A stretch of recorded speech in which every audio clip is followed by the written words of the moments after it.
Michael B. Yes. The powers that be. Thank you. Okay, and I might ask you guys a couple of times. You told me your names already, but tell me again. Catherine, what's your last name? Peck, P-E-C-K, and Catherine with a C or a K? K-A-T-H-A-R-I-N-E.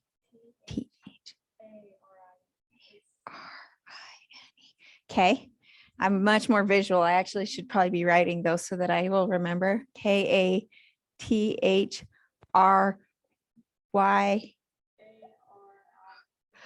The last half I will probably get wrong every time, but Catherine with a K, last name is Peck. Okay, who brought you the KW? Oh, sorry. And I will repeat for the people who are on Zoom, and you guys have one. Who brought you to KW and how long have you had your license? Over a month. And then you, like you searched us online or, okay. Yay, Molly. That's fantastic. Did you interview other brokerages? Good. Very cool. And tell me again. Tyler, T-Y-L-O-R. Tyler. Okay. What's your last name? Stubbs. Oh, there's a whole bunch of Stubbs that we do work with. That's fun. Do you know Glendon? No. Ah, well, good. Then we don't have to worry about that because he works with me. No. And who brought you to KW and how long have you had your license? Okay. I've had my license since February, but I'm like full-time in college. Okay, cool. What did you do in your past life? So I was down in Ephraim. Okay. College football. All right. Ephraim playing football and you're here. Very good. And then do we know who is on Zoom? And if you are there, introduce yourself. I'm weird and I like to know who's participating. It's okay if not. So I don't know if we have anyone there. Hi. I'm here. Hi. Oh, hi. It's nice to meet you. So how long have you been? And it's Lee, L-E-E. See, this is helpful for me because I get to see it. Yeah. And then how long have you been at KW and how long have you had your license and who brought you to KW? Been at KW, over a month and a half. Had my license 21 years. Her name's Allie that brought me onto KW up at the Stearns team. Oh, cool. That's fantastic. Yeah. And so it's fun that you are new to KW, but you have been in the business a long time. I'm glad you're here. I actually am like, I want to see your camera so I know who you are. But one day when you come to the office, come introduce yourself. I will. So that sounds fantastic. And everybody else who comes in, welcome. We're happy to have you. My name is Angie Fischer. I have been with KW. It is going to be 7 years in next month. So I actually had never planned to sell real estate. Long story, but we'll make it kind of short, hopefully for you guys, is in my past life, I ran the Village Inn in Orem. I was a training GM. I'd been there for about 15 years. You may not even know them because a lot of them have closed down since then, but I loved what I did, totally happy with my village and my people that we would train. A lot of the GMs are still running the stores that are open. And I really liked what I did. And my husband would always say, you should go get your real estate license to save us some money. And I'm like, well, you go get your license. I'm busy. I work 60 hours a week. I don't care. Well, one day he came home and he signed up for school. I'm like, well, I guess if you're going to go to school, I'll go to school. And this was back not when you guys did like online classes, like we went to school. I thought it'd be kind of a fun date night. So we, instead of like going to dance class or Spanish class or whatever people do together, we went and took real estate classes together. And it was $500. And I thought, well, I've spent $500 on worse things. Let's just go take classes. And he got his license. He actually works full-time for Provo City as a power lineman. And he got his license and we were trying to buy some investment properties and we were at another little brokerage. And I say he was, I wasn't licensed, but we were trying to write offers and we couldn't get anyone to help us, like not even say hello. So unless you've been to other brokerages, you don't know how awesome KW is, but you'd like walk through the halls and you're like, hey, are you there? and everyone would ignore you. It was the craziest thing. It's the weirdest thing I had seen. So we of course didn't get any offers accepted, and he had to go to the state training classes. You guys know, like the new agent courses, the 12-hour course. So he took time off and did that. And he called me while he was on lunch, and he's like, Angie, I met these agents, and they're smart and they're happy. They know each other and they're making money. I think we should go talk to their brokerage. I was like, well, okay. I had literally never in my life ever heard of KW, had no clue what it was. And I had just planned to do local store marketing. So I packed up my pies on a Friday afternoon and came and met with the team leader, hoping to sell them pies. So in the end, we got done with that meeting. And at that time, Johnny was the team leader back then. And what we talked about is how KW was the number two that year, number 2 training company across industries worldwide, which was a big deal to me because I trained. The thing that I knew at the restaurant is I could teach anyone to pour coffee or flip eggs. Like I can do that, but I couldn't teach you to have passion, work hard, hustle, have integrity. Like those were things that you just had to have. And if they were going to teach me, like I could probably do this. And it was so clear that night. It was the craziest thing because I had taken the classes, but I hadn't taken my test. And my husband and I went to dinner, and it was just so clear. And I was like, I think I'm supposed to leave the restaurant. And he's like, I think you are too. And it was the weirdest feeling because my husband is super stable. If I ever talked about quitting, he was like, nope, this is what we do. We go to work, we pay the bills. This is what we do. So when he said, I think you are, I went to work the next day and gave my notice so that I couldn't turn back. So that was at the end of June. I scheduled my test and I started Ignite in July 1st, 2014. So in about 2 weeks later, was done at the restaurant. Come on in, welcome, bienvenidos. Tell me your name. I feel like we've met once before. Tyson, awesome. Tyson? Fantastic. It's nice to have you. Who brought you to KW and how long have you been here? I think just Molly, but my uncle wanted me to. Awesome. A broker at KW? No, he has his own broker. But he understands that KW is awesome at training. He was at KW. That is like the thing we were just talking about. And so the training really brought me here. Well, welcome. I'm glad you're here. Are you new with your license? Yeah, pretty brand new, like a month. Awesome. Very cool. So you guys are kind of all in that spot. And I remember that first Ignite session, July 1st, 2014. So we're going to go over all of the things essentially that we went over then, today's lead conversion, but kind of what took place. It sounds like, oh, such an amazing story, right? You're like, oh, this is so great. Well, I will tell you that it has been a good decision for our family. It has changed our life. It really has made a huge difference.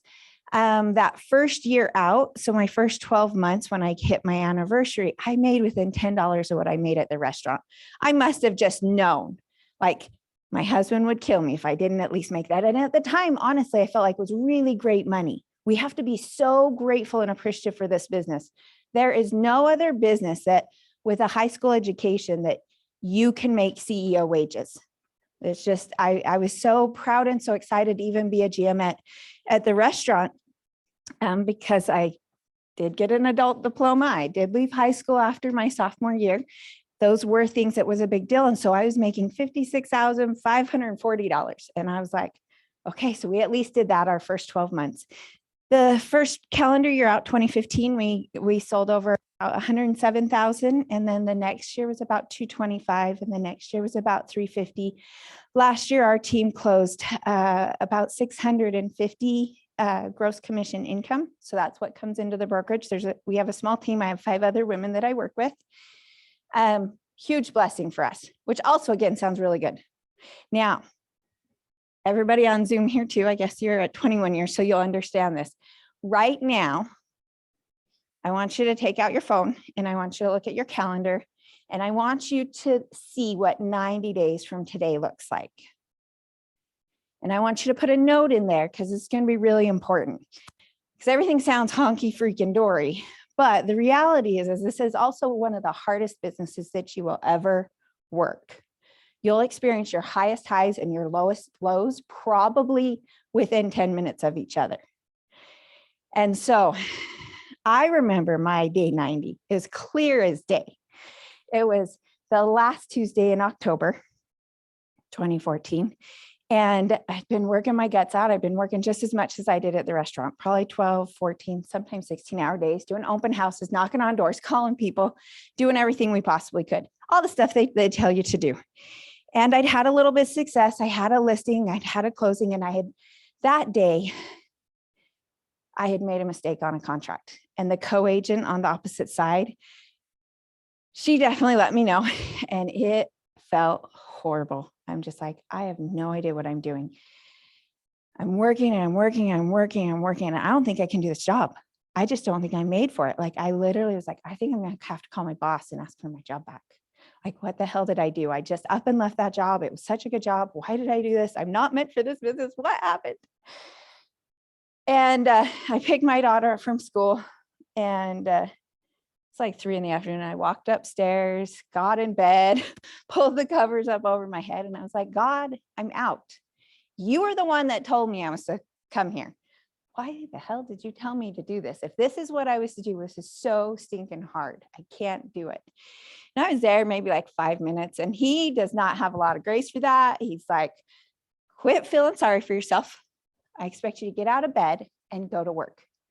Just go work. That was the answer. Okay, fine, I will go work. So I walked downstairs and I started doing exactly what they told us to do. What did they tell you to do? Call 10 people a day, add them to your database, do your handwritten notes, show your homes, all the stuff that they tell you to do, and go over it again. So I just started calling people, and you won't believe it.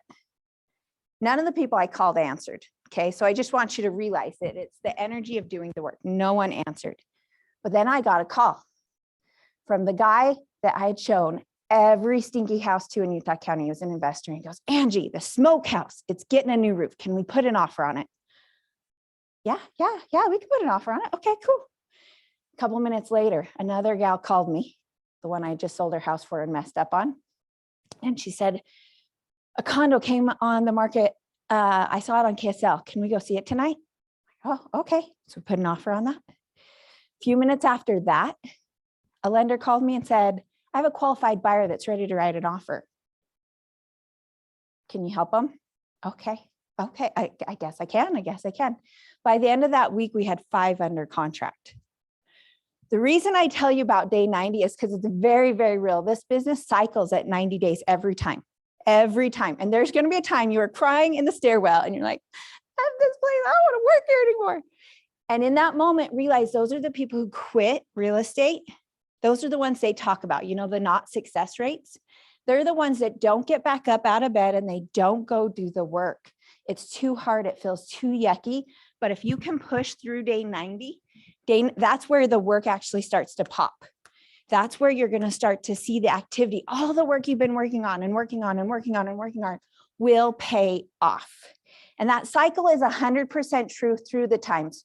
So a couple of years back, my husband and I built a house, and I didn't realize it, but I naturally slowed business because I was super just nervous about getting moved, getting everything done.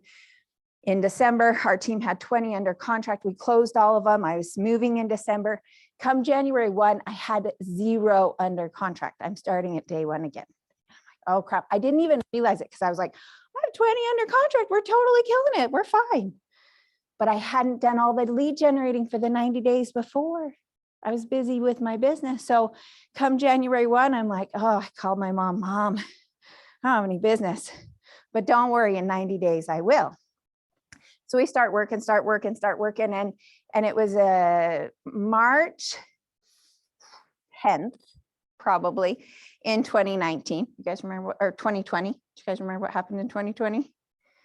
So, but March 10th happened, and I start putting these listings up on Facebook, and my mom sees it. 10th, 11th, 12th. That week, we put 3 or 4, one from Ephraim, 3 or 4 on the market that week. And my mom calls me and she goes, you are 15 days early, Angie. You told me 90 days. You're right on track.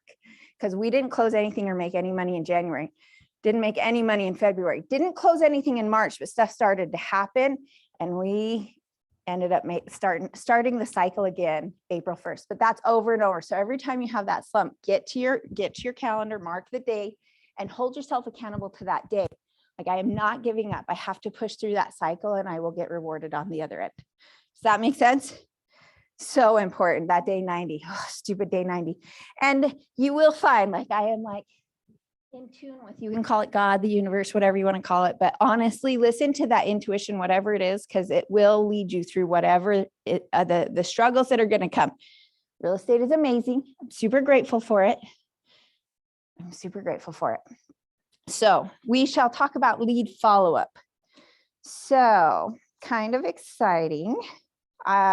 Just a second, don't tell me. Catherine said, your goal today was to find out how to follow up with leads from open houses and how to convert them. What does it look like? How often do I call them? What does that, and if you got that information today, you'd be satisfied. Why did you come today? What do you want to get out of today's class? Ooh, is it Tyler? No, Tyler with the O-R. Tyson, Tyson. Yeah. Okay. I mean, yeah, I have an open house this Saturday, so it'd be nice to know how to like follow up with them too. Awesome. Do you guys, are you working your SOI right now too? Okay, I'll be totally honest. You probably will close 0 or next to nothing on your SOI the first year. Don't feel bad. Keep calling them. You have to supplement your income with open houses and people you don't know and referrals. And then next year, you're going to make a lot of money with the people who's in your SOI. Don't give up on them. Okay. But the first year, they don't know if you're really in real estate. They're like, is this Mary Kay? Is this like when you sold Mary Kay, Angie? Is this what you're doing? They don't really believe you, you know. Maybe you guys haven't ever sold Mary Kay, but everybody else in the world understands. You guys looked at me like, no, but they just don't know yet. For the first year, for sure, I was still the pie girl. That's all I did. I think following up, but like just in general, not even like doesn't have to be open houses or stuff. Just like ways to still reach out. Mm-hmm. Because right now I feel like I didn't reach out, Mm-hmm. but even if like nothing that's really happening. I'll give you some ideas as to what you can provide so that you have something to share with them that it can feel genuine. So we're going to follow some of the script. I hope you guys are okay that we're going to go off script. I mean, if you guys are all right with that, we've got permission that it won't be totally, I'll do my best because they're recording me that I should probably do their way, but uh-oh, I'm sorry. I think I messed something up. Hang on. How do I do it different?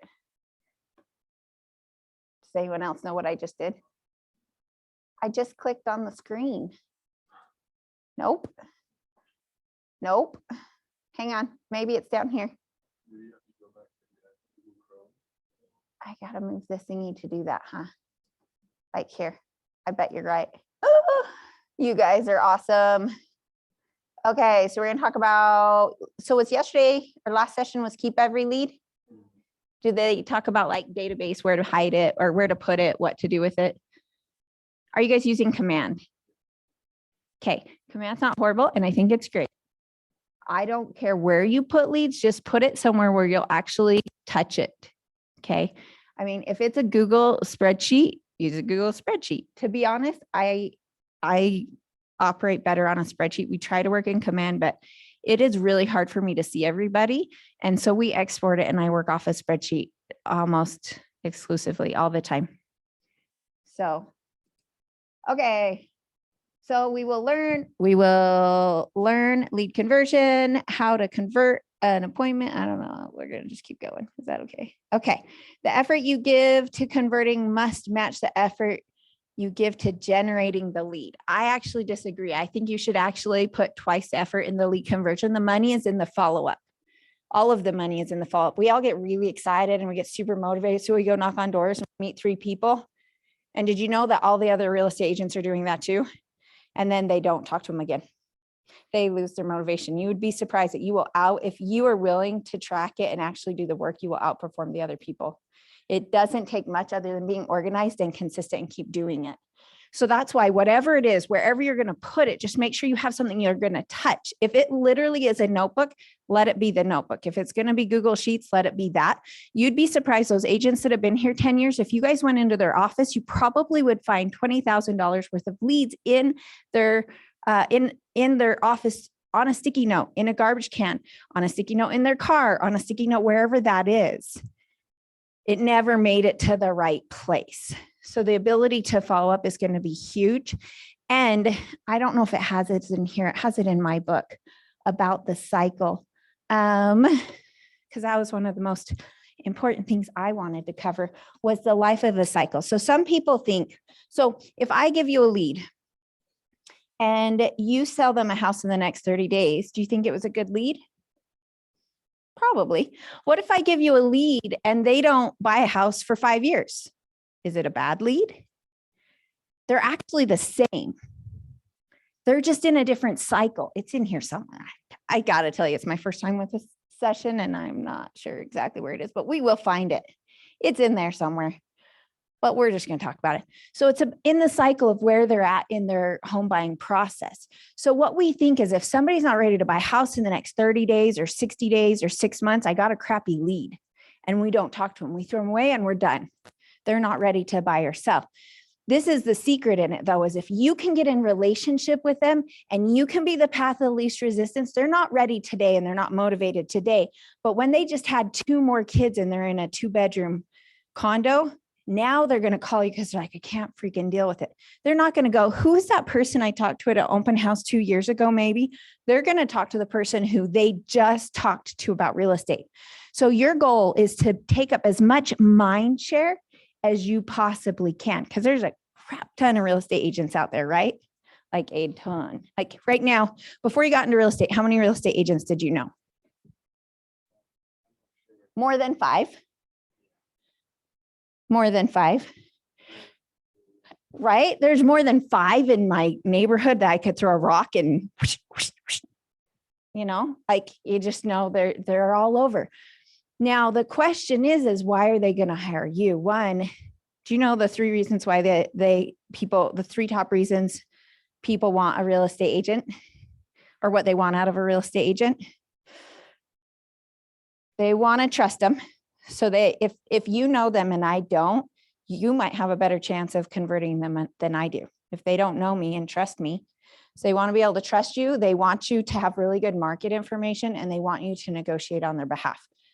None of those things take money. It does take time, but all stuff you guys can do in the next 30 days, and you can beat the people who've been in the industry 5 years, because a lot of them are lazy. So market information, we're going to talk about that. That's actually my touch for most of my people is market information. So do you guys know what listing alerts are? That's probably the number one action item you should take from today so that you have content that you can touch people with. So I set up a listing alert is on the MLS. Old school people like me call them hot sheets because that's what we used to call them when we were little. And it basically will just alert you when something comes on the market in the search criteria that you want. Do you guys all have access to the MLS? Okay, so that right there is probably the number one thing you can do. When you hold an open house, the first thing you should do, you should go set up a listing alert right then for 2 things. One, that neighborhood. You want to know what's happening in that neighborhood, and you can set it up to tell you everything that's active, under contract, and sold. So you can kind of watch the cycle of the home. The other thing that does is that helps you understand the market and see the market and understand, is that a good price or a bad price? So Tristan, let's say a condo next door to us over there comes on the market for $325. Is that a good price or a bad price? What's a good price? Good. Because he's watched the market, and you guys can get that information. So every day I have probably, I don't know, 30 hot sheets that come in the morning that before I get my poor husband, before I get out of bed, I scroll through, look at them, get my stuff ready. So I know what's happening and I can see what's happening. And so I can see when it comes on the market, and at $325, it doesn't go under contract, but $300 does. That was the last 2 that came out over there. Yeah. Listing alerts. I'm going to change my verbiage. I know, me too. They're hot sheets. You personally look through them, and if you see some that you think your buyer would be interested in, you send them to that, or do you just kind of send them out and wait to hear from your buyer? That's the number one thing I touch people with. So I look through all of them and I send them for all sorts of things. So even if it's in their neighborhood, And I'm like, hey, this is an interesting one. Hey, this is a tri-level like yours. Just thought it'd be fun. We should watch it for your value. And I just texted to him. I may or may not ever hear back. I might even be like, oh my gosh, look at this cute orange kitchen. And I send it to him. That might be a friend to friend one. That might be a neighbor one. Oh my gosh, the tennis court on this one is freaking awesome. Check out this pool. Check out this. Check out. So for me, this is also why I don't have any, I can't talk to you about anything but real estate, because all of my relationships are real estate based. So most of my stuff, I probably sent out 20 touches yesterday morning before 9 a.m. that was just hot sheet related. So, and they're just text messages that are that kind of stuff. So every person in your database, you could go right now and set up a listing alert for their neighborhood so that when something comes on the market, you get the email in the morning. I send them to me directly. There's a lot of ways to automate stuff in this business, but the more you automate, the less effective it becomes. So it is harder work. It does take more time, but if somebody gets an email from you and they don't open it 10 times, it ends up essentially in their spam. So was that effective, or was you sending them a specific text message? That was effective. I want everything I do to actually pay me money or pay me dividends with my relationship with that person. So I automate less because it's important to me. The connection, the stronger connection is important to me. So, and you'll have a higher response level. So every person in your day, well, let's get back to open house. So open house, you're going to set it up for the neighborhood. So you know that neighborhood. Okay. You want to know what's coming on the market, what has gone under contract. And this is important because you get asked to do open houses, right? Most of the time, the open houses you're going to get asked to do is something that's been on the market for 3 weeks. Because you're new and it's okay, but you're going to get an old house and it's probably overpriced and it might smell like cats, because that's why it's still on the market after 3 weeks. And when you said, hey, I'm looking to do an open house, they're probably not going to give you an opening weekend open house. Those are like prime. Now, they're not a waste of time, because you going to do an open house, even on an overpriced property, lets you practice. You learn how to put it on KSL. You learn how to put it on indoor yard sale. You learn how to set up signs. What does that look like? You learn how to open the super. You learn how to set up a hot sheet. You learn how to get there and practice your scripts. And all those things are worth it. Nothing is a waste your first year. Do the work anyways. Yes. Sure. If you could just repeat it on Zoom, or I can, whatever. I'll take a break because I'm already short of breath. If anyone needs an open house, we have one from 4 to 6 we need covered in West Jordan. It's a new one. It's new to the market. And we'll pay $100 for whoever does it. Today? Yeah. 4 to 6. Anyone here want to take it? Should ask somebody on my team for $100. I might take it today, 4 to 6. Where's it at? What's the price point?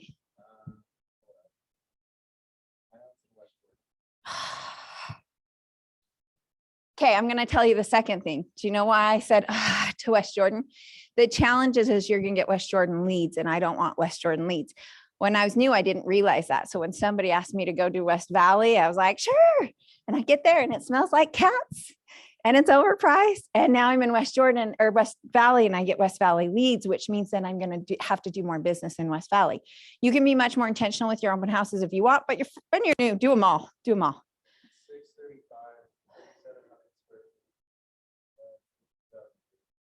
2-car garage. What's the lot size? HOA. Did you put that on Facebook already? But that they're paying $100 for it. Yeah. No one on your team's taking that. We had someone I don't see an HOA on here. That's a good open house. You guys should take it. So. See, those are the good ones. That's why you have to have a filter when you say yes to the open houses. But everything you learn in this business, you learn from making a mistake. So sometimes you accept bad and still do the bad open house because you learn. You think about doctors. How long did they have to go to school? And then they had to do residency. Then work for your first year for free. Do as much as you possibly can. If someone wants you to show for free, show for free. Now people will pay you $25. I can't believe they're paying $100 for an open house. When I started, if I did an open house, I had to give, if I got any leads, I had to pay 25% referral fee for that lead for whoever let me do their open house. So that's a freaking gift. So take it for what it is. I can't. It's so crazy. You should put it on the Facebook group. Okay. I know. Well, the other day, Becky did one for Heather Groom and she gave her $100. I was like, oh, that's crazy. That's different, crazy.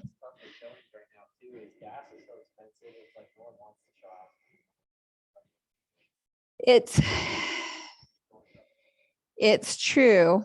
I have my own theory that, again, I think you should show for free.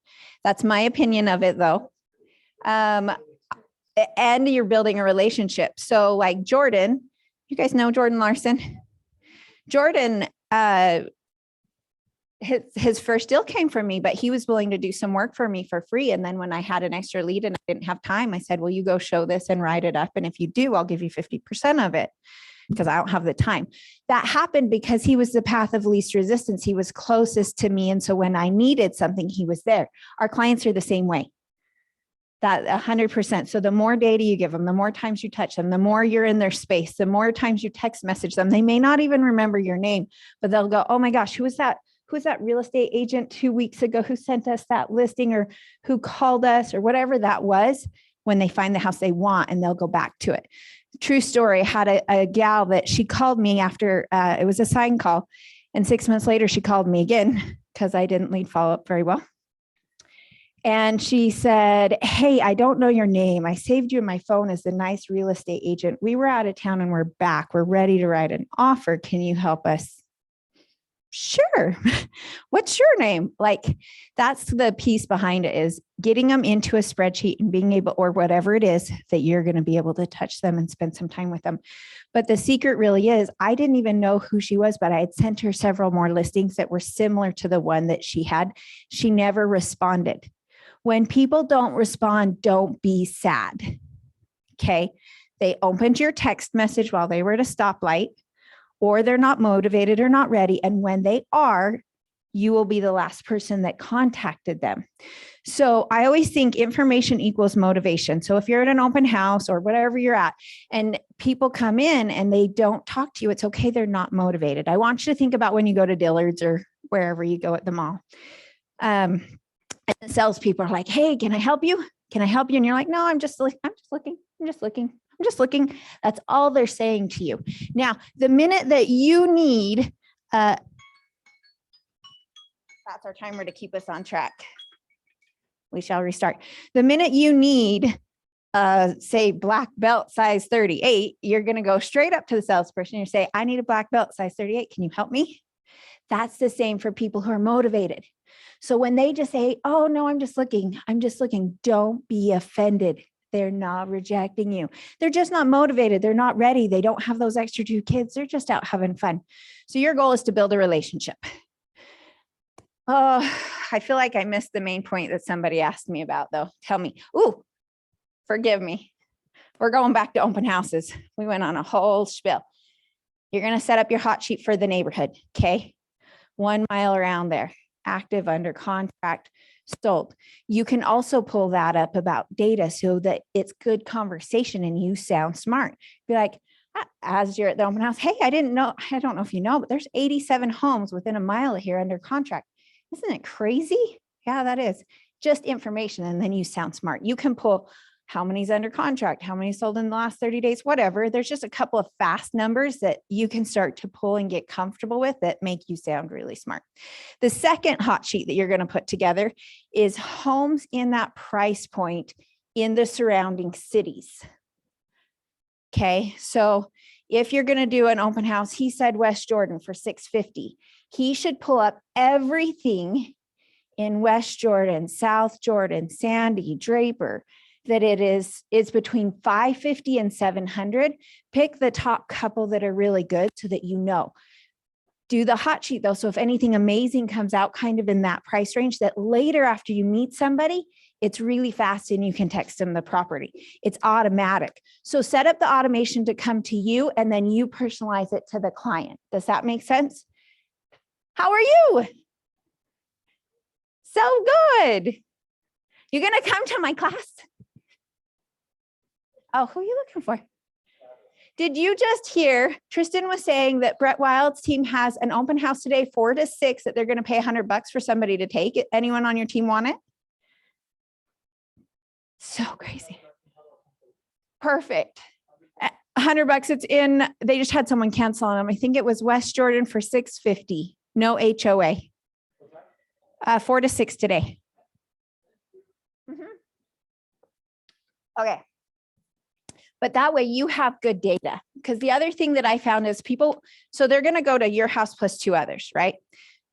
You just have to have the information. They'll want to talk to you. Everybody's going to have the same script. Hey, how's it going? How'd you find out about us?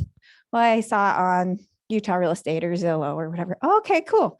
Like it's all the same thing. Everybody's going to be like, please sign here. Do you have an agent? What I found is I usually give them a little bit of space. They walk through. I talk to them. How long have you been looking? Have you written any offers? What are you guys looking for? What's causing your motivation? What's got you guys out shopping? And then most likely I want to take them and go sell them a different house. I don't want to sell them this house anyways. I don't know if you guys saw, but the one down the street just hit. I don't think anyone's been in it. Do you guys want to see it later? And then they will go with you. You provide the information. So when you ask, like, how often do I follow up on that open house lead? It depends on the person, but for sure, give them additional information. Give them additional resources. Do they have an agent right now? They do have an agent. No. How many do you have that you're working with?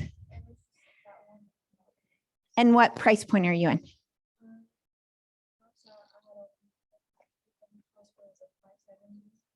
What city? So American Fork, 540. And how long ago was it?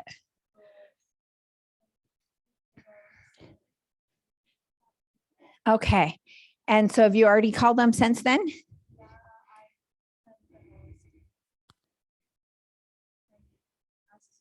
There was like a neighbor came for their brother. Uh-huh. And so I just like asked for the brother's information, asked like how they were doing and then some list. Awesome. So you have the brother's information now. No, Not yet. never. No worries. That's normal. Don't feel bad. Keep sending the data to the person that might not even be looking. But keep maybe broaden even your search, or if you find something that's a good value for them. Are they a homeowner? Yeah. Which is kind of the lead, but they're the secondary person to the lead, right? They're a homeowner. So make sure you have a hot sheet set up for their neighborhood. And now you're going to start to think about them and building their relationship. They might not be ready to buy or sell today, but we're going to talk about that cycle. It's a 7-year cycle and you're in it for the long haul, right? So you might be marketing and marketing and marketing to somebody, and it might be 5 years, but endurance wins.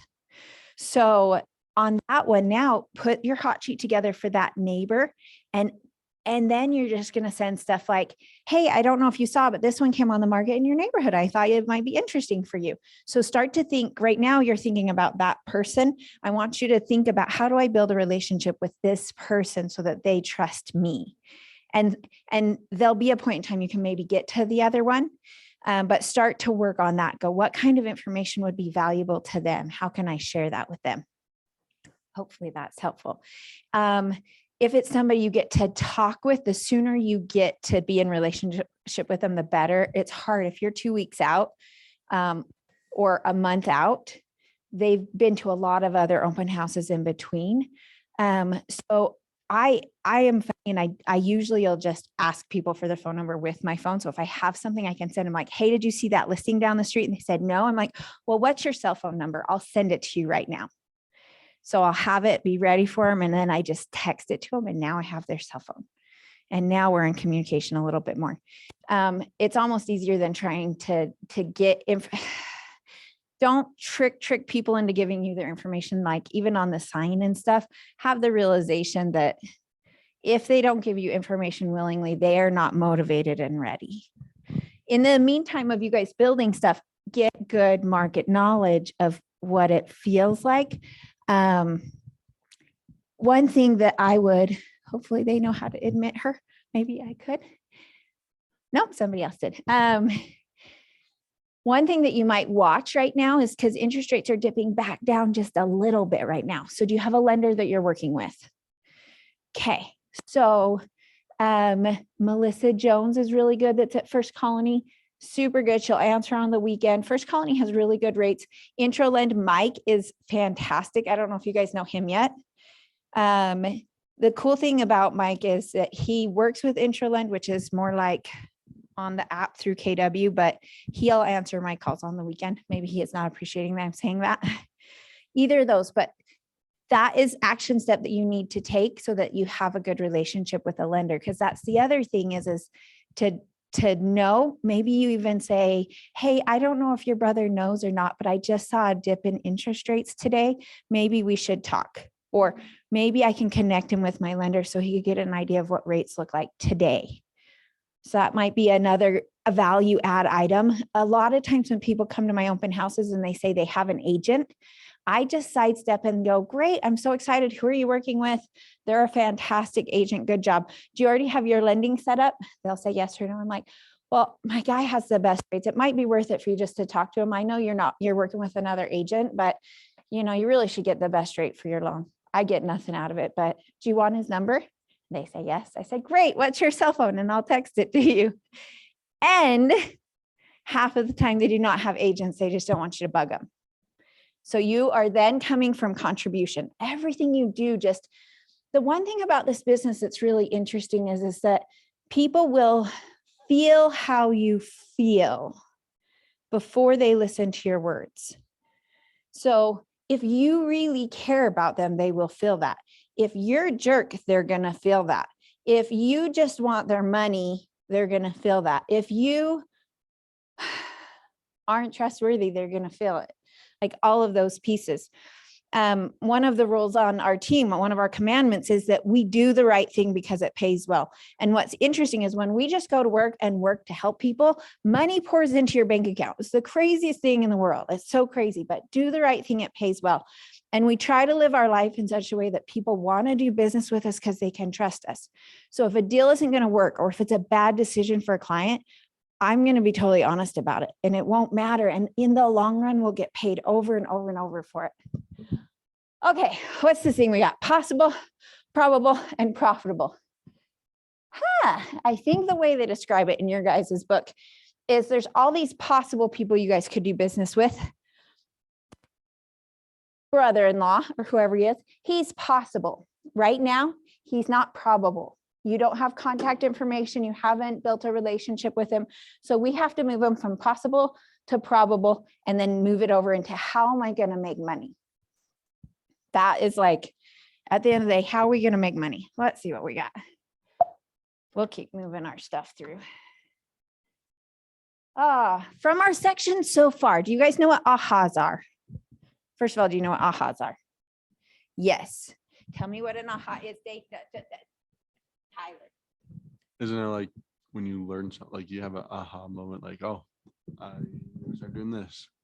Yes, an aha, and it's important we share ahas for two reasons, because it takes 6 times for us to, it takes us hearing something 6 times to retain it at 75%, which means when you repeat it, you've now got it in your brain more and you've helped somebody else. So it's important that we hit ahas in the learning process. So I would like to hear any ahas. You guys use the mic and share any ahas from our first section so far.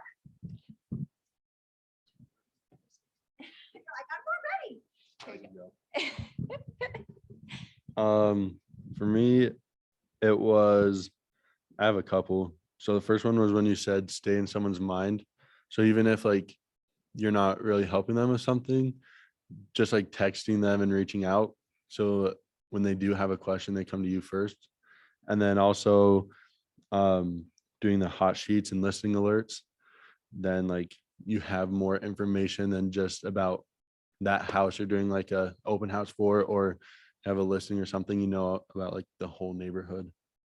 So good. And the more data you have, the more information they need you, right? If you are just like everybody else and you know about just that house, you won't win against those other 5 agents or the other people they go to. So the way you make them feel safe and not pressured, and that you're smart and you're going to help them out. Those are important things. And the data, I love data, though I'm kind of a geek like that. I would just say like sending them market information and statistics and being like on top with that. Awesome. I'm gonna make Yeah, I think the hot sheet thing's a really good idea. Just to like send everyone at the open house. And I think the thing that you can also do is the KW app. Are you guys using the KW app? Okay, make sure that it's branded to you. So pick yourself as an agent. So you download the KW app, then you search yourself on it and put yourself as the agent. When you share it, you will be their agent, and their contact information will automatically go into your command. So the cool thing about the KW app that is different than most of the apps is that it is actually works nationwide. It probably does across the world. I have no idea. I should have opened while I was in Cancun, but it works everywhere, which is really cool. So whenever I'm traveling and I'm like, I wonder how much condos cost in Miami Beach, I can open up and check. So like people like that. It's really fun. So you can share that and it's kind of cool. You also can create lists or rooms. So if they want to have a room with them and their sister and they can save houses together, they can. You can see everything that they're doing in the process. And honestly, like it has good, clean data. They've worked really good. It's improved a ton. I didn't used to say that, but now like that, I will use it over realtor.com when I'm in other states. And it's a good one to just share. So I usually tell people they should be looking on Utah real estate because it's the only clean data, but the app actually does work really pretty good, especially if you're out of state looking at anything. So data. We were talking more on data. A book that I would recommend, especially my heart says I'm supposed to tell you, you guys can read it too. It's called Sell with Soul, SOUL. If you are data prone, I really like her because she talks about how to sell real estate with different personality types. Sell with Soul, SOUL, but she's really cool. She uses open houses a lot, but she talks about how sometimes you have really gargantuous personalities in this business, but at the end of the day, people will work with no like trust, no, they can negotiate. So the more data and the smarter that you can get with it, the better you're going to be, and you're going to be able to be a huge resource. Good ahas. We're going to keep going on odds and end things. I hope you guys are going to be okay, because I'm going to try and share things that we share along the way. You had mentioned Tyler had mentioned using sending other things out. We're going to come back to this. I agree with that. So my SOI, I touch with a lot of other stuff. So whether it's YouTube videos, you could send funny TikToks, you can send whatever it is, blah, blah, inspirational quotes. I mean, everybody's a little different. So I get away with a lot more like fruity stuff that maybe my husband couldn't, it wouldn't come off the same as his like power lineman trying to send something. So you're going to have to find your own voice, but motivational Monday quotes that you send out to your sphere. Hey, thinking about you. Hey, I came across this. Hey, this made me think of you. So when I get good quotes or I see stuff on Facebook, I just screenshot it and save it into a file. So I have stuff and content that I can share out to my people. If I come across a good song that I just love this song, I will text it out to 10 or 15 people and just be like, hey, this song's awesome. I was thinking about you.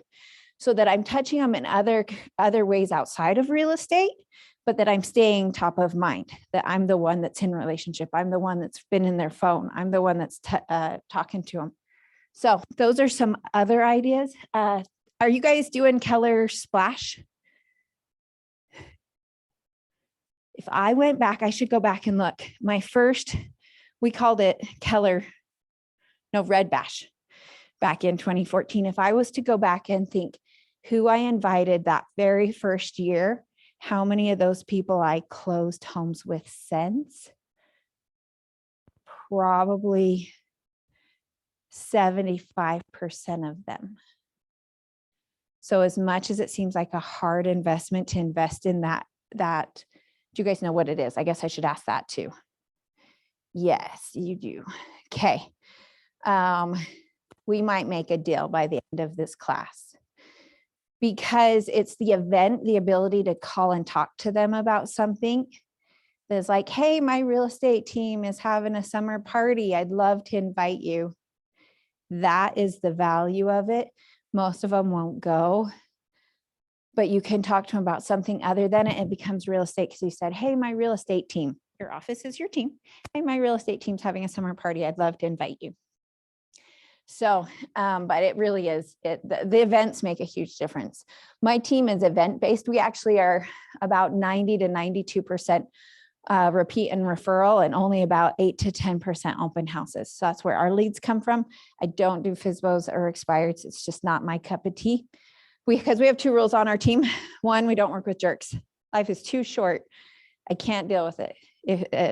We don't work with jerks, and we're pretty honest in our listing appointments and stuff. So these are our 2 rules. We don't work with jerks, and we only work with people who want to work with us. So at the end of the day, if you don't want to work with us, it's okay. So like, we're good. But how do we get to that? There was some reason I was telling you that.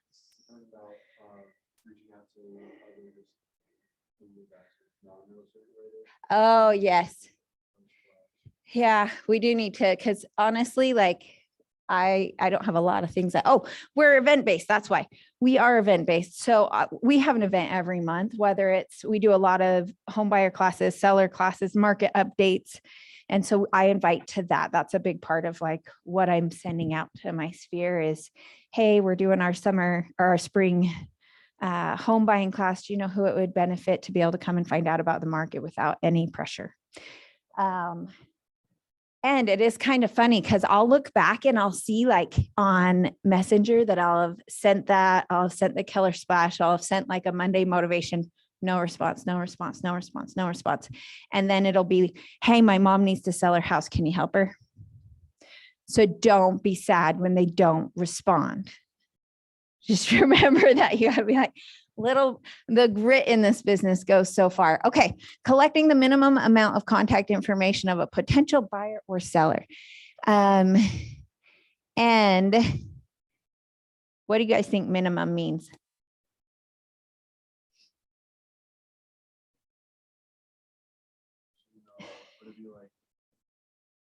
I don't know if that's what they say. In a perfect world, you'll get like their name, phone number, email address, all that stuff. But in the real world, when you very first meet somebody, if you can get a phone number, that's gold. The phone, because you're higher level of communication with them. Now you might know the people's address. And if you don't, you can go on county records and find it. Stalk those people, send them a handwritten thank you note, because you got to send some people some thank you notes today anyways. All right. Sounds kind of weird. Or do an actual CMA for them. This might even feel creepy, but do it anyways, because you'll get practice and don't make it a big deal. Like you're going to feel like it's a huge thing. Don't make it a big deal. Do a CMA for them. Just pop by and say, hey, I was in the neighborhood. I promised my real estate team that I would do 5 market reports. So I just did one on your house. I hope you guys are doing great. Have a good day. Don't try to get anything else from them. Just drop it by. Hope you guys are doing great. See ya. Now you've had you're building and you're building and you're building. So take and you've learned how to do a market report. You experience the energy and the fear of knocking on their door. That is valuable. Those are things that you can't put a price on that activity and how important it is for you to experience that. Like, and then you did it. Huge. I can't wait. I want you to do it for me and tell me that you did it. It'd make me so proud. Okay. Oh, these are great scripts. Sometimes we overthink stuff. If I were to need to contact you, what number would it be? I like the second one. If I found exactly what you were looking for, how would I let you know? How would I contact you? So I think those ones, like we overthink, like, how do I ask for their name and phone number? Don't overthink it. Pull your phone out, and we should practice it with each other. Pull your phone out and just be like, what's your phone number? Don't complicate it. Don't make it a big thing. People appreciate being clear, direct. And if you already have information, you can send them either the KW app or or a reason to text them right there, it's really good. Connect best practices. Embedded your value proposition in the conversation. I think we've kind of covered this. You guys, if you can become data geeks, this is the value proposition that you can offer over other people. Continue to take as many classes as you can on scripts, but also on things like CMAs, market reports. The very best class that I took was the Certified Negotiations Expert class. It was a 2-day class. I think it cost me $150, but was one of the best classes that I took. That one was huge. Now for you guys, you're going to have to start to understand what your value is. And can we go on another story? Okay. We're not going to make it. It's a good thing it's only one section. When I thought it was the whole thing, I was like, oh, you guys are screwed. Okay. So, dang it. I missed where I was headed to. Value proposition. We're going to have to go back. I don't remember. What were we talking about when I said that? Before that.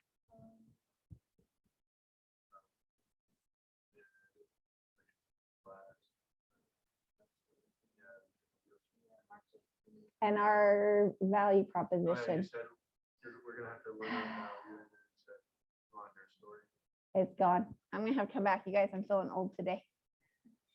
Okay, role play practice. Know the outcome you want from the conversation. I'll come back to it. It'll come back to me, you guys. I promise. Okay. Connecting conversations. We should probably role play and practice that, like an open house one or other ones that you guys meet. What do you think? What do you think of these questions that they have up there?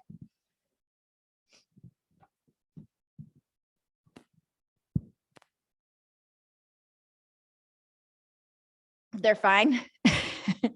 They're not that exciting. Who are they? What do they want or need? I want to role play what it sounds like, though. I think that's an important part. Somebody grab that one. Should we do open house? Sure. Hi, I'm Angie. Thanks so much for coming to my open house. What was your name? My name is Tyler. Tyler, thanks so much for coming. How did you find out about the open house today? I was looking online and saw it, so figured I'd come stop by. Cool, like Zillow? Yeah. Oh, awesome. Okay, great. Well, the best part about an open house is for you to just be able to look around and for me not to bother you. A couple of things that you're going to want to know, though, is upstairs, they just redid the bathroom. So that's brand new. Outside, when you're out there, the shed is included. There is a sprinkler system and it's fully fenced. If you have any questions along the way, let me know, but I'll be here in case you need anything. Sound good? Sounds great. Awesome. And I may or may not get his phone number right, then I probably would, just so I have it if I have a clipboard. I leave you alone for a little bit. As you go from room 1 and then you get to the second one, I might just ask, hey, so have you been looking in this neighborhood for a while? Yeah, I have friends that live in this neighborhood, so Oh, I want to be next to them. that's cool. Are you renting right now? Yes, I am. Oh, that's awesome. So have you, are you like on a lease, like month to month? It's a year lease, but it's ending here in like next month. Oh, like next month you're supposed to be out? Yes. Oh, have you been looking a long time? For a couple months now. Oh man, I'm sorry. This market is nuts. Have you already had a chance to write offers? I haven't, no. Oh, okay. Well, do you have somebody working for you? Or are you doing this all by yourself? I'm doing it by myself. Holy crap. Why are you doing that? I don't know. I don't know if you know it or not, but did you know that the sellers, they actually pay me to bring them motivated, qualified buyers? I did not know that. So it doesn't cost you to have somebody Doesn't great cost. working on your behalf. Now, you don't have to hire me, but I got to tell you, in this market, you should hire somebody. There's no reason you should be doing this on your own. I'll hire you. That is probably one of my biggest scripts is like, you don't have to hire me, but you shouldn't be doing it on your own because it's not going to cost you anything out of pocket. At the end of the day, be careful not to use the words free. It's not going to cost you anything out of pocket. Did you know that the sellers actually pay us to bring motivated, qualified buyers? Like, I don't know if you're interested, but this market is intense. My team, we win 9 out of every 10 multiple offers. Like, we should sit down and chat as to like how to get you in position so that you can win. How about later today? Like, it just depends. We might even go next into, oh, that's crazy. So have you already talked to a lender? You've only got a few months before you have to be out of your house. Do you have a lender already in place? Somebody else want to take it? Yep. All you. We're going to keep going. I think it's good to hear how people talk because like, No, I don't have a lender yet. again, like my lenders, it's totally up to you, but I've used them myself for my personal loans. I feel like First Colony has the best rates. At least they could point you in the right direction. Let's do this. Why don't I start a group chat message with them?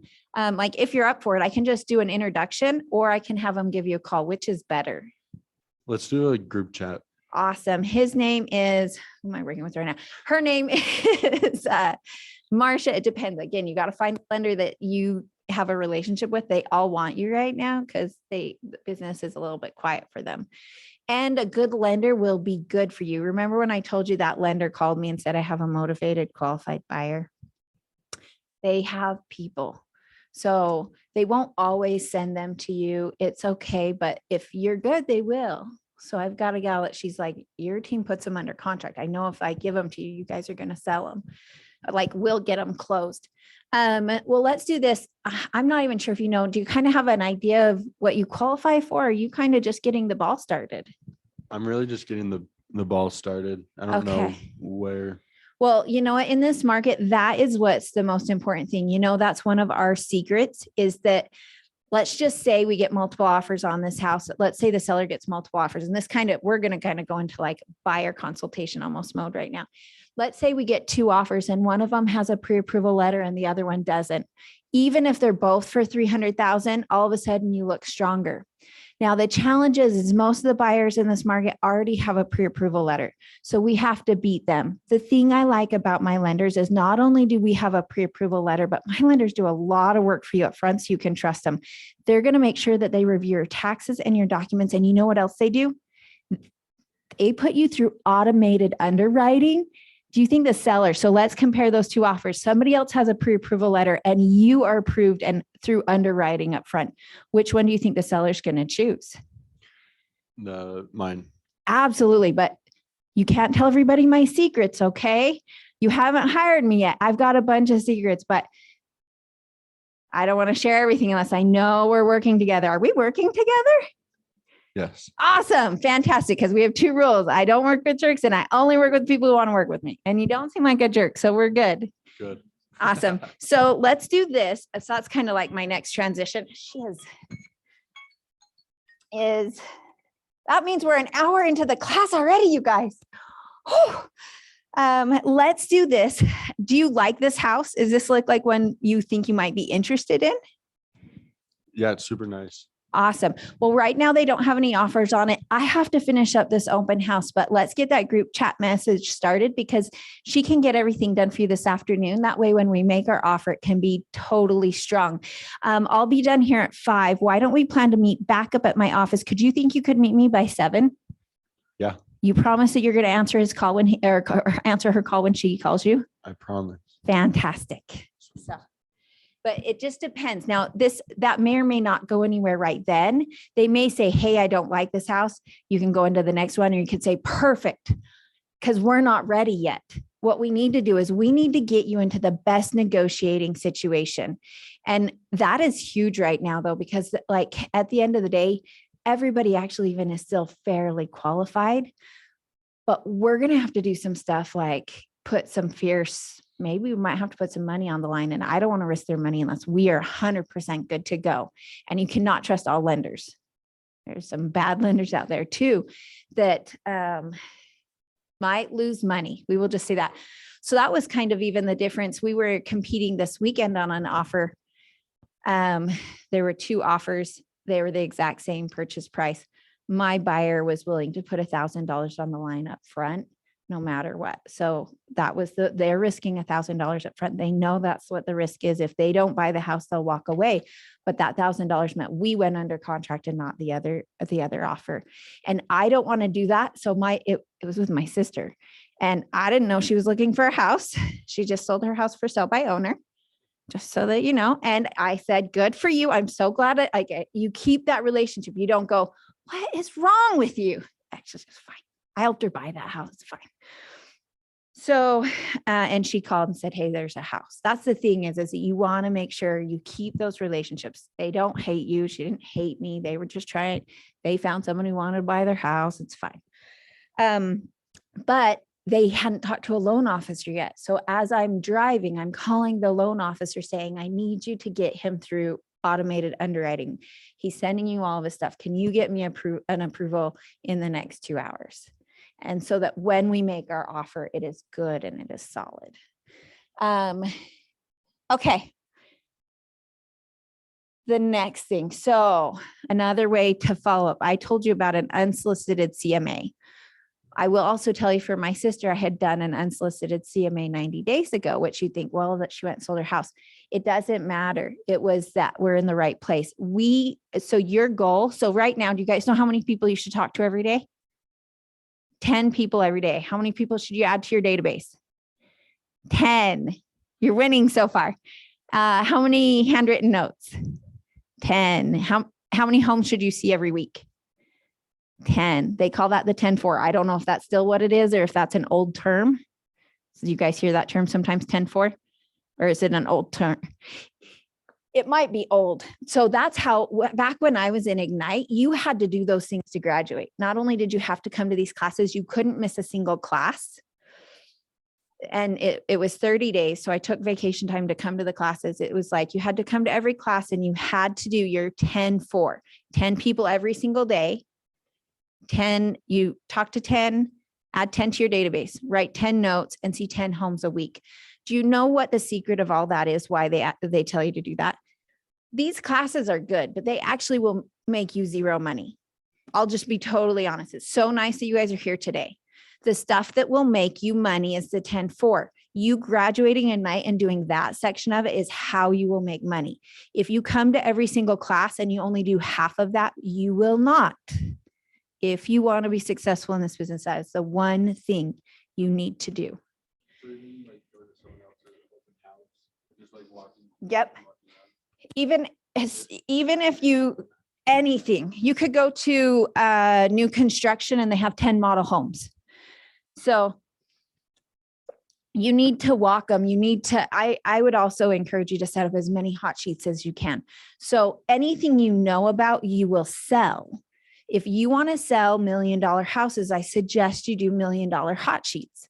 If you don't, you'll sell whatever you know about. Okay. So when I started, I sold a lot of like condos and trailers, and probably like our purchase price was 127 was our average purchase price, because that's what I knew about. That was my buyers. I had hot sheets for all of those. I wanted to make a change a couple of years ago. So I started studying the $1 million market. And so I have a hot sheet that comes to me every morning for everything in Utah that is between 1 and 2 million. Active, under contract, and sold. 60 days into that hot sheet, I got my first $1 million listing. And it's because I could talk about it. I went to dinner with people and I could talk about the average price per square foot. I could talk about what was happening. I could talk about it. And all of a sudden I was that expert. And I was like, I don't run in that circle. Like they're not my peeps. And so the knowledge is what happens is you can talk about it. If I'm only talking about what's coming on the market in Levan, that's what I'm going to sell, because that's what I know. So whatever you want to know, if you have something, if your people all live in Cedar Hills, you better know everything about Cedar Hills. Or if all your people live in Vineyard, you better have hot sheets for Vineyard so that you can talk about them when you go to dinner, or if you go to poker night, or you go to whatever it is. They're going to be like, so how's the market? You got to know what to say. You can't just be like, oh, it's good, or it sucks, or it's hard. Be like, man, it is crazy. I don't know if you know, but XYZ. I don't know if you guys know, but 3 weeks ago, we had 2,000 houses on the market. Today, we're at like 4,800. That may or may not mean anything to you guys. It's crazy. We're watching it. We're watching it shift. But not all of them are shifting. Did you also know that almost half of the houses that are on the market are over 500,000? And then like half of those are over $1 million. So by the time you break it down, there's very few that are in the price point that we need. So they're still pushing. We still had, Erica listed a house 2 days ago. We still have multiple offers. We're still above list price. We're still have appraisal guarantees, but it's at 500,000 in the right place, blah, blah, blah. So it depends. I personally, my favorite houses to sell are tri-levels. I love a good tri-level, 4-bed, 3-bath, 2-car garage, 1/4 acre lot in the middle of a good 1990s neighborhood. My favorite. They're the kind of people that I do business with. They work at the city. They work at they're just good, solid homes. Everybody has kind of their piece. I actually found I don't really like working in the $1 million price range. So we did 2 of those, 3 of those last year. And I did not enjoy it as much as I do helping somebody pull all of their equity out of their condo and get into a tri-level. I love that. Way better. Way better. That's me. Okay. We talked about motivation a little bit. So your motivation at the open house was because you were, Can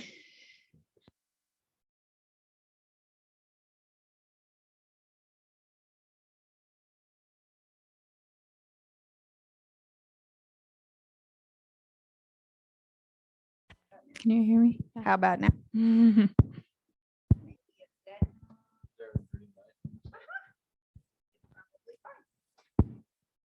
How about on Zoom? Oh, it's a range. Hang on. How about now?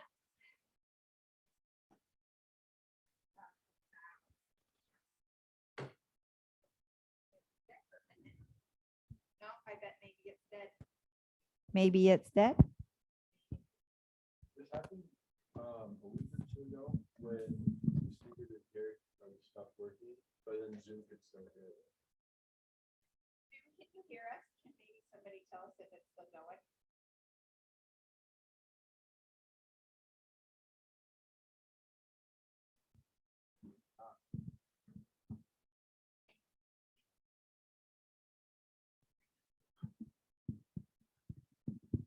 It is working, right? Yeah.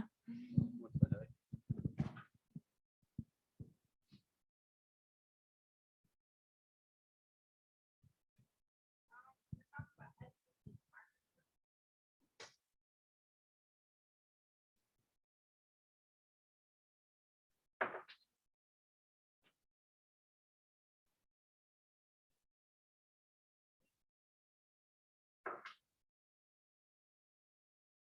How about now? Oh, see? Yeah, we're good.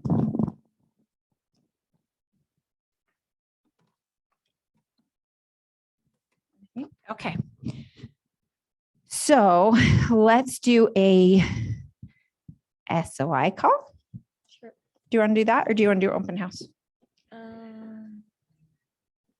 or knock on a door for the open house or post open house knock door? So there's a couple of different times you knock on doors. I'll be honest, my pre-open is really soft. It is literally like, hey, we're helping the Smith sell their house. You want to come to the open house? It's really soft. Post open house is really good. You do it after the open house and after you've gone under contract. So it sounds more like, hey, we've been helping the Smiths sell their house. Hey, we've been helping the Smiths sell their open house. And I don't know if you know, but we actually ended up with 5 offers over there. So I still have 4 families that want to move to the area. Is there anyone you know in the neighborhood that's still looking to make a move? No? Okay, great. Well, all right. And I actually had somebody pull out their phone, go through their phone and go through, well, maybe these guys.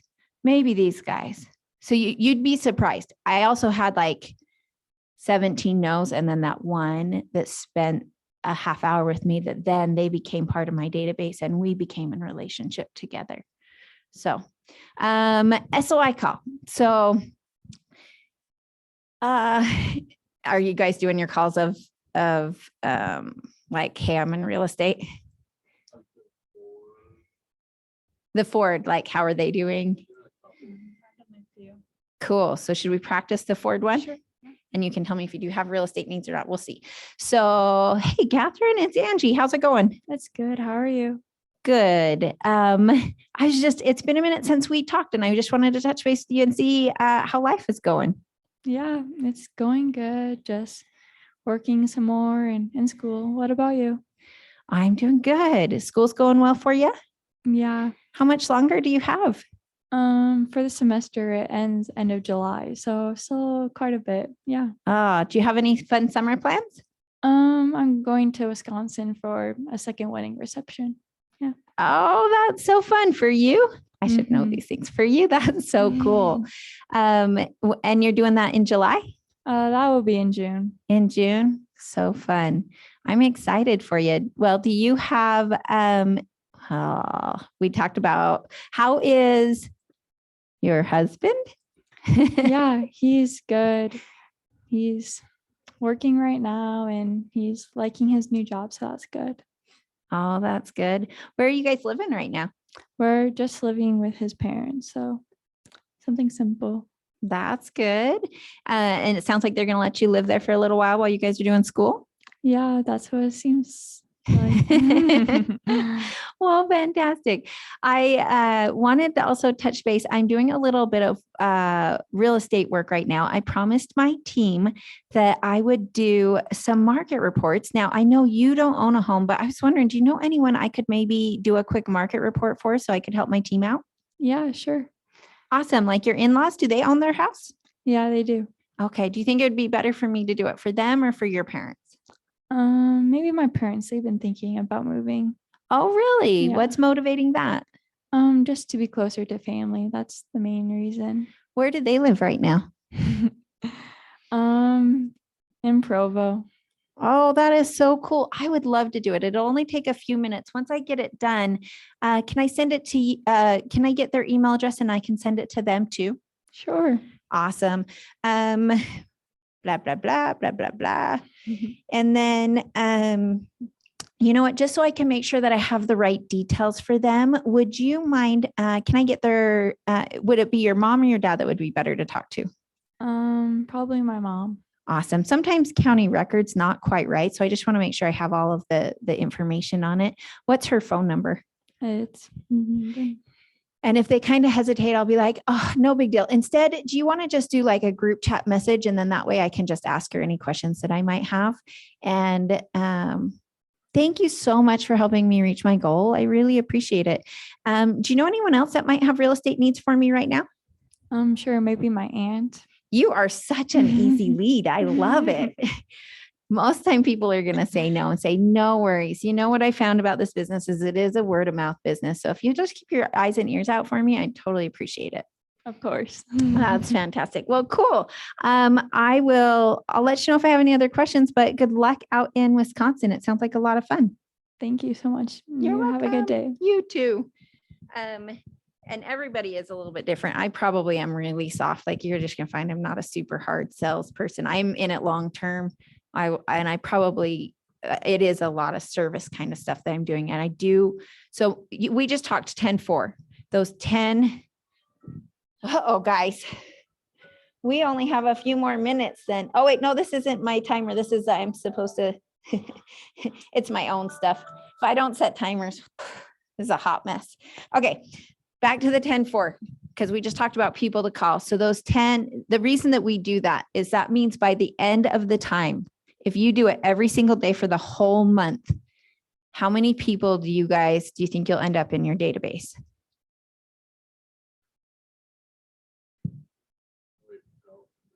Keep going. So if you do 10 every day, close, 200. 200 matters. And so that is our number. If you do the math in the red book, The Millionaire Real Estate Agent, really good book to read.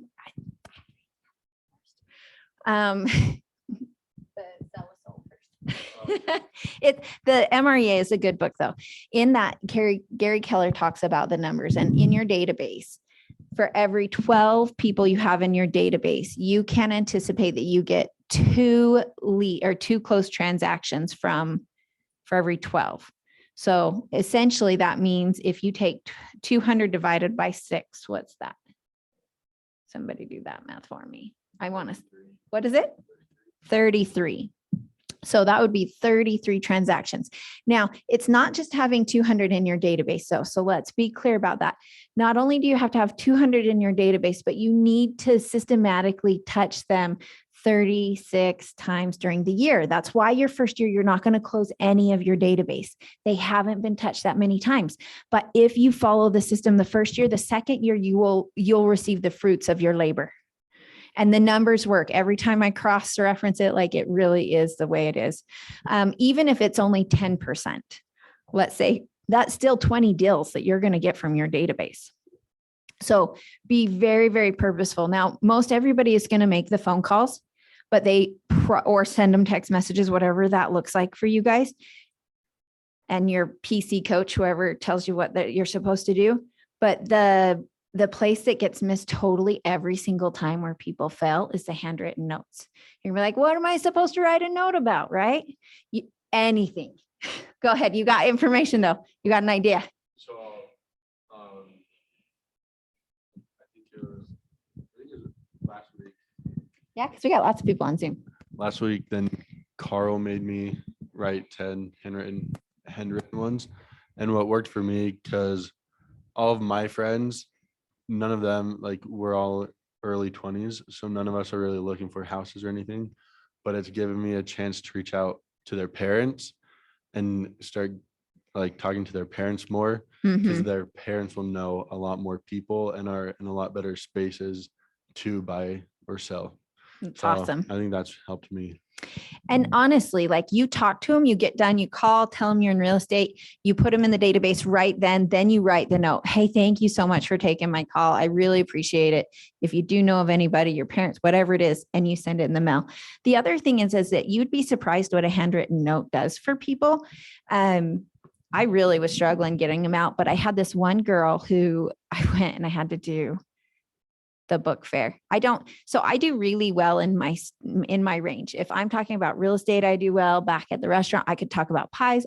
I ran that restaurant. I did really good at that. If I had to sit next to someone at church or PTA, it was like, it's just the worst thing in the world. Like, it's so stressful to me. I don't enjoy it. I don't say anything. I'm super quiet. So I'm at the book fair and all of the ladies are like, I don't think I know you. I haven't seen you at church, blah, blah, blah, blah, blah. Right. And this one lady across the way, all she did was wink at me like, I see you. I hear you. You're cool. You're fine. It felt so good. And I sent her a note in the mail because it's been 2 years later when I'm writing these notes. But I sent her a note and said, I don't know if you remember the book fair day, but thank you so much for making me feel like I was human in a moment that I didn't feel human. And literally, she picked up the phone and was just sobbing when she got it. Take the time when somebody, like, just come from gratitude. Just think back, who's that kid in grade school that actually cared about you, or who's that teacher that took care of you? Those are like, just start writing notes, and that form of gratitude, you will be so surprised. Like, stuff will just start to come that has nothing to do with other stuff. So don't discredit how valuable just taking some time to be like, who are the people in my life that actually I'm really, really grateful for right now? Who was that person who took a little extra time that made me feel worthy or valuable? Take time today and even just like write those notes, get them in the mail. 10's a lot. If you do it, I promise you'll make so much money. If you did 50 a week, can you imagine? I'll be totally honest. If I get 2 or 3 a week right now, I'm doing really well. And so I'd rather be transparent, not make you feel like we can totally do it. But that 200, I don't not graduate things. So the last Saturday I sat in the day area and I just wrote thank you notes to people because I was like, I'm going to graduate Ignite. That's why do the work for it. It'll be good. Okay. We talked about 10-4, people to talk to, people at open houses, door knock. Those are other ways you can get to know people. You got to get right now, next year, you're going to make money from people you don't know. The other way you make money, do you remember how I was telling you about Jordan? Get in relationship with agents in the office that are too busy, not likely teams, because I have people who I'm working with. But if you can find individual agents and be willing to do work for them, their overflow leads will go to you naturally because you'll be the closest one to them. That's why I said show for them for free, because the minute that they can't get to something and they want to, they'll absolutely work with you if you've put the time and energy into it. So, okay, we're gonna keep going. We're gonna get done. I think this is the thing I wanted to talk about. Let's see. Nope. We'll go back. You guys don't have the same thing that's in my thing. I love the graphic I have in my notes that I've been looking for this whole time. You can't know or predict when they will come to a decision, but if you're reconnecting with them in a systematic way, you'll have a great chance of being there when they do. One of the things that my coach had us doing was categorizing leads and following up on them systematically for what their timeline was. So she categorized an A. And so we did them on a spreadsheet so that I could filter on their qualification, their motivation. So like A, B, C. And because then you contact them differently. A's, she would not allow me to have an A unless I had an appointment with them. If I lost the appointment, I had to move them back down to B. But A's are only people who have an appointment and they're ready, willing, and able and could do something in the next 30 days. B's were people who would do something in the next 30 to 90 days. And B's, we would contact twice a month trying to get them to A's. And we would contact them the first week of the month and the third week of the month. That way it was very systematic that we wouldn't miss anybody. So the first week of every month, it was like, hey, we're going to call our B's. We'll call through the B's. And the script just sounds like, hey, just wanted to touch base with you, see how you're doing. Is there any homes that you wanted to see? This is somebody, or work towards getting an appointment, whether it was like a buyer consult or selling consult, or if you've already gotten that, getting them into homes. But if you don't have an appointment, they move back to B's. But they might be who raise their hand and are like, hey, I'm kind of thinking about it, getting them an appointment with the lender, whatever that looks like. So we would call them twice a month. And then C's are people who would do something 90 days out, 90 days to a year. So even when you were looking for leads, you might say, hey, do you know anybody who's looking to do anything in the next year? So it's less intense. Well, maybe that's your group. So that one you just call once a month, and we call those the fourth week of every single month. And it just sounds like, hey, I don't want to be dropping the ball. Is the plan still to be moving in December? Does that sound good? Or has anything changed for you? Fantastic. And you call them once a month. Even if they said they're not going to move until next year, you don't wait till next year, because somebody else like me is going to talk to them. So you still call them once a month, even if they're a year out, and you do it the last week of the month. And that's all that sounds like. Awesome. So whatever it is, you can talk to them about life and all the other stuff. But the main meat and potatoes is, hey, just want to make sure we're still on track. You guys are thinking that December is when you're going to be ready to make a move. Is that right? Fantastic. Now, I use hot sheets for these guys too. So I have somebody who 6 months ago told me that they were going to sell, and I just send them anything that comes on in their neighborhood or anything that has 7 bedrooms in it or like close to theirs or whatever it might look like. Hey, this one just came on the market. I'm watching it. So it's just my way of just being in touch with them just off of data. And hopefully they're almost done. They have one more bathroom to remodel. So who's the other one? No. So that gives you another week that's not in there, your sphere, your SOI that you're going to be working with. Now, anyone that's ready to go, you want to try and convert them. I remember now what I was going to talk about. Okay. Earlier, we were talking about getting in the right mindset, and they'll feel you, right? They'll feel how you feel. They'll know if you're genuine. They'll know if you're a jerk. They'll know if you're out for their money. How you can change the energy behind that is going to be affirmations. Now, affirmations might feel a little funny, right? You're like, I'm great and smart and people like me. However, my first year, when I first got into real estate, I went to every single mega agent, the ones that were making over 100,000 a year. And I said, what was the one thing that you did your first year that helped you be successful? Like, if you could give me one piece of advice, what would it be? Every single one of them told me affirmations. Even do you guys know Dan Kennedy? I love him. He runs the Dan Kennedy team. We're totally different from each other. That's the coolest thing, is that in this business, you do you. The more authentic you are to you, the more successful you'll be. And our voice just sounds different. The way we're still both good agents. But even Dan Kennedy was like, number one, affirmations. So some affirmations you might use are, who can I put under contract today? I'm going to find the people who need my help today. I am excited to be able to work with people who have real estate needs. I am excited to call people and be their real estate resource. I'm excited to be in real estate, just that, and whatever that looks like, those I ams. So every I am that I had my first year came true. And I thought it was crazy because I'd be like sitting at the stoplight and be like, I sell $5 million a year in real estate. And you feel all weird about it. And you're like, I make $100,000 a year. I am rookie of the year. And it just feels so dumb. But by day 60, you're like, I sell $5 million a year in real estate. I close 2 contracts every month. And what happens is, because that's what's starting to happen. And you just do it. You're like, I do close. So all of a sudden I'm like, well, wait a second. I do sell $5 million a year in real estate. I need to change that to I sell $10 million a year in real estate. Crap. I sell $20 million a year in real estate. And it works. Universe, God, whatever. I'm telling you, it's the craziest thing. Do the affirmations. You're going to feel really silly. Don't do it anyways. And do it before you start your calls, so that when you get on the phone, you're ready for it. Also realize all of your energy. You guys probably talk about this in other classes, but we're going to talk about it anyways. All of your energy matters. They feel what is happening. I don't know if you guys have watched that TED Talk about the lady with the chemicals and how she does the power stances. No? Oh, you guys got so much to learn. Okay, I need your contact information. Give me one of these ones. You should just text me. Let's do that. Okay.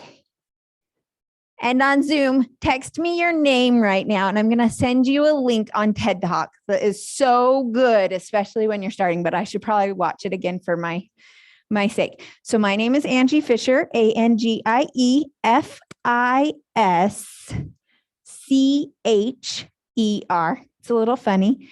FISCHER.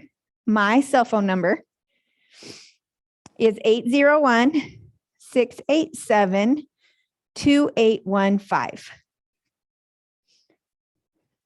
Text me your name and your email address, and then I will get you into my database and include, let's do favorite color and favorite restaurant. 801-687-2815. Anyone know where those numbers came from? You guys are all too young. It's back when Cricket was alive. I don't know if people still even use Cricket. That was a rough time in my life that I got that phone number post.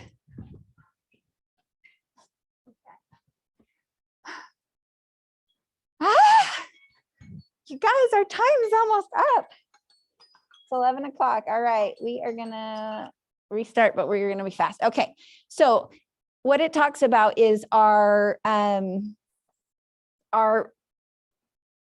level of energy. So when you are talking to people, be careful, because if you are like this talking to people, they are going to hear and feel you like this talking to people on the phone. They will not feel that you are excited. You do have to actually like physically stand up, smile, be happy, listen to your favorite song right before you make your calls. They will be attracted to somebody that feels good. Those are going to be valuable. And do your affirmations. I'm so excited to talk to my friends today. They are going to be so happy for my change. I can't wait to find the people who need my help. I am going to find somebody and put them under contract today. Who needs my help? Who can I put under contract today? Because I close 2 transactions every month and I sell $100,000 a year in real estate. And whatever it is that you want to do, go do that. It is, I can't even tell you how incredibly powerful this is. So sometimes I waver from what we know is right? I wish I should have brought my gratitude journal, because I'm using my gratitude journal right now for some of those affirmations and what it looks like.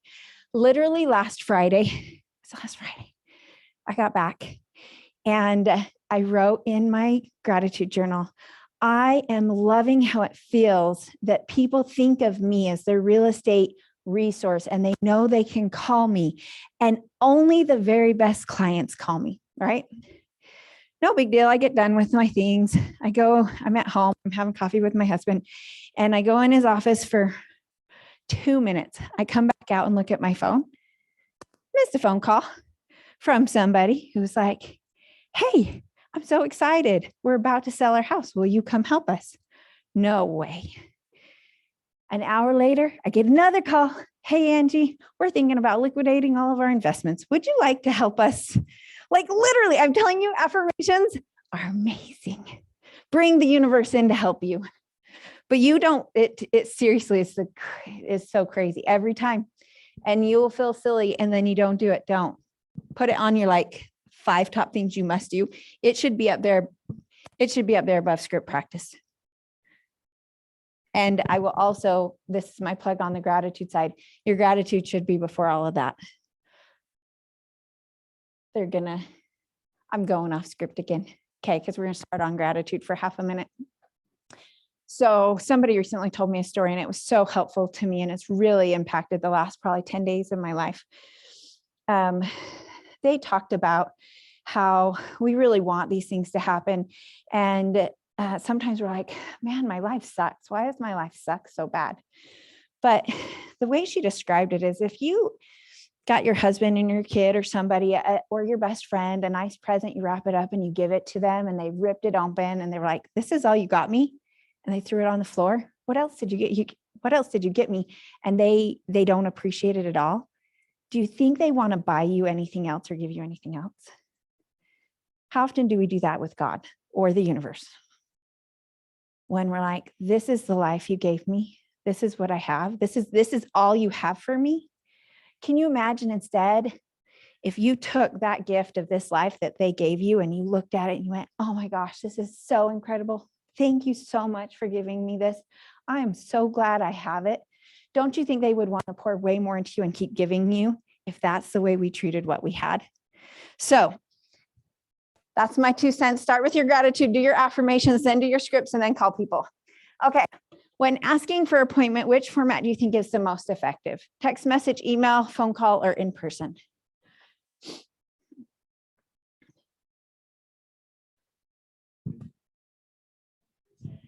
In person, voice to voice, in person, whatever that looks like. Text messages people can ignore really easily. It is. And so let's talk about what that looks like. So you guys have some scripts for that and you're at the open house. Be careful. Like you want it to be easy, but give them options. So great. I'd love to get together. Is tonight or tomorrow morning better for you?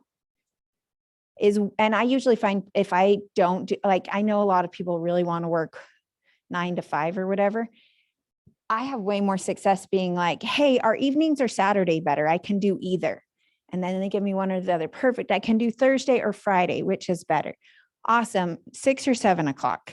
So I just get them down to where I'm down to the 1. And the tie downs. Let's do this. Why don't we meet Friday at 5 then? Does that sound good to you?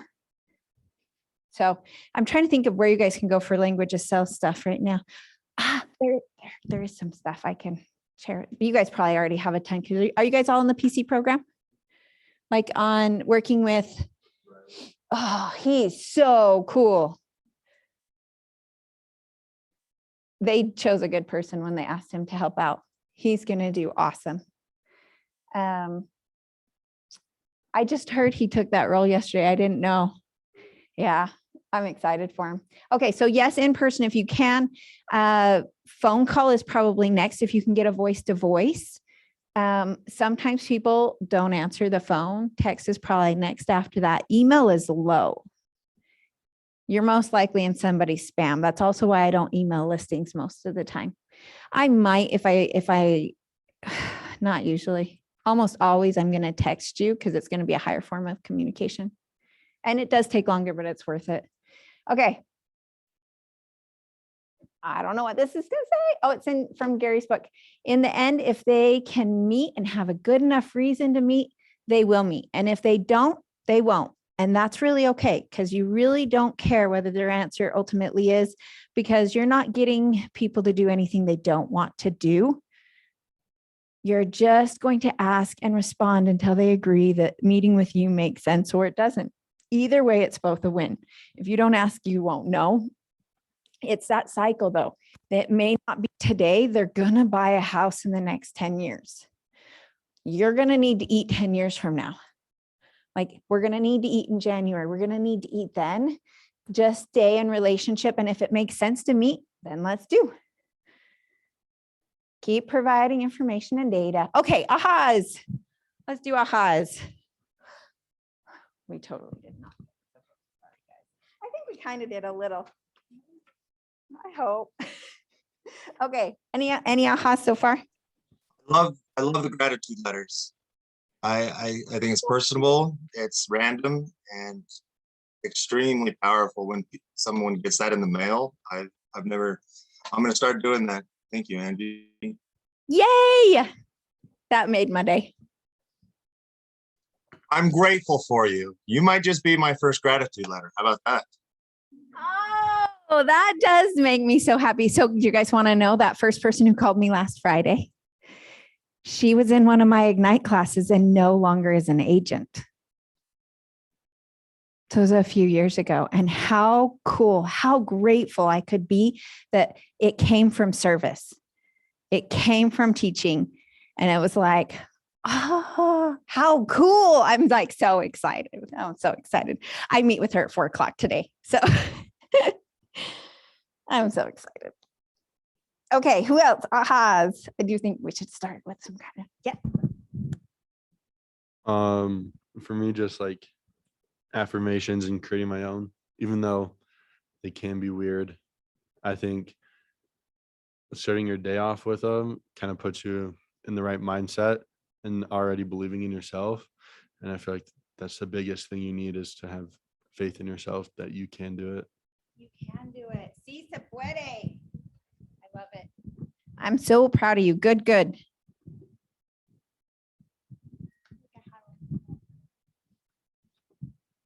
You want to? Yeah, I think affirmations are pretty huge because I use them a lot. Like if I go to the gym a lot and I just have words of affirmation before I go to the gym, like I am strong, and it actually, like, it helps a lot. Able to visualize it. You're like, whatever your goal is that you're trying to accomplish with it, that's huge. And our brain goes to work on it. It's so weird, isn't it? I just think it's amazing. It's like they're magical. That one? Just honestly, affirmations too. Like, that was a cool idea. They really do take the time, like write some simple ones. Write those goals or the simple ones. And it might even be something that starts out with, it's easy for me to talk to 10 people a day about real estate. I love talking to 10 people a day about real estate. I write 10 handwritten notes every day about real estate. Whatever that is, get 5 or 10. If you flip open my visor, my affirmations are right there. Like they're on my car. That's where they're going to be. And every day I get in my car and have my cup of coffee. And cool. How about on Zoom? Any other ahas from Zoom?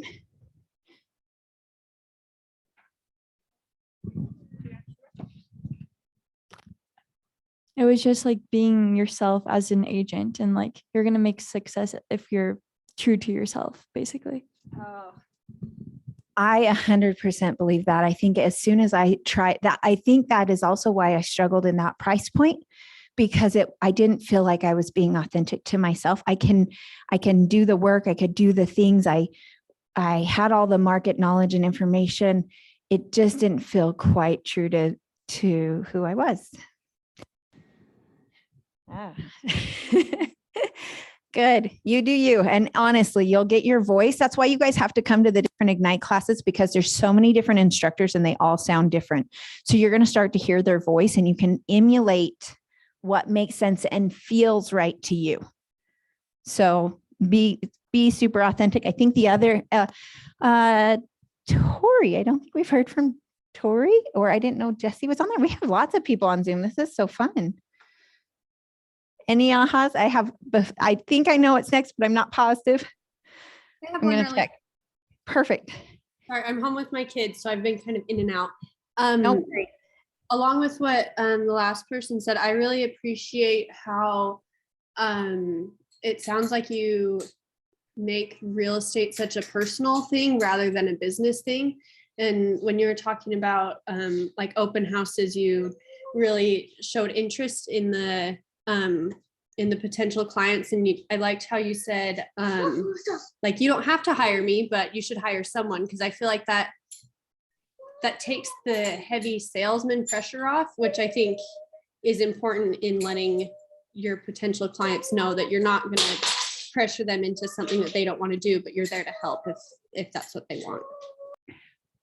Thank you. I actually feel like that is a really strong script that works really well, because most of the people are like, well, then why don't you want to work with me? But as well, that's the truth. Like, they're not going to get anything under contract on their own right now. And I said I was all right with my sister doing for sale by owner. It sounds a little silly. I'm kind of not, but kind of am. My sister's husband was an agent before, but someone in their ward wanted their house. So they're good. It is them being able to hire the right one. And the other thing is did you know a lot of my family doesn't work with me? And it's okay too. Like, I don't want it ever to be weird. I want to go to Christmas and be like, it's okay. I will go sit down, and if it makes sense for us to work together, let's do, but I won't ever be sad if I'm not quite the right fit, because our two rules. If you don't want to work with me, I'm good. I am big though. Like, if we're in relationship and we're working together, I expect us to work together. I'm not going to chase a whole bunch of stuff and then have you be like, I actually am going to wait till I have the agent who finds me the right house. I'm like, no, we're either in or out. You're either hiring me or I'm not. I'm not so much like you have to sign right here, right now, but I need to know we're in relationship.